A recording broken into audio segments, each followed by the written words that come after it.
kalau misalnya suatu hari Pak Ustadz kebetulan lahirnya di Indonesia dari keluarga Muslim. Iya. Benar? Oke. Bayang nggak kalau misalnya suatu hari Pak Ustadz lahirnya bukan di Indonesia? Iya, kemudian dari keluarga non-Muslim. Oh. Saya lahir itu jadi non-Muslim juga. Iya. Sebagian dari agama di Indonesia Bagus. itu Warisan. dan ini kita bisa ngomong Iya. bahwa ini adalah kepercayaan keluarga. Saya paham itu.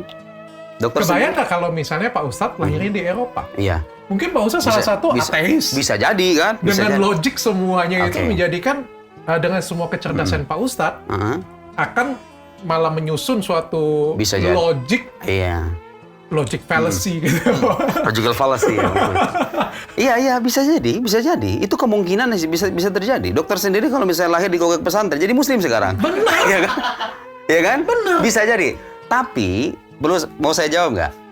Iya. Perlu saya lanjutin nggak jawabannya?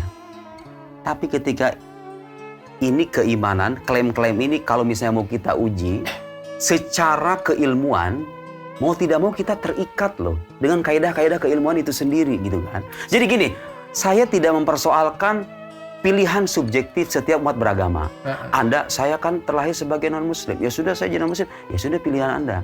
Saya terlahir sebagai Muslim. Tapi pada akhirnya, klaim dan keimanan saya bahwa Islam agama benar, dokter meyakini Kristen sebagai agama yang benar, orang lain meyakini agamanya sebagai agama yang benar, itu pada akhirnya hanya akan menjadi klaim subjektif selama tidak ada landasan buktinya yang bisa kita uji bersama.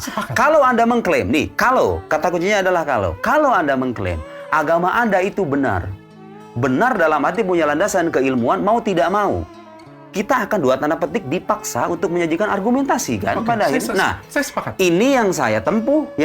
Orang kalau misalnya nanya Islam itu benar apakah gak sih? Saya ngajarin buktinya. Terserah Anda. Saya tidak memaksa Anda untuk ikut agama saya. Saya tugas Nabi saja dalam Al-Quran, in alaika illal balag. Tugasmu itu hanya menyampaikan saja.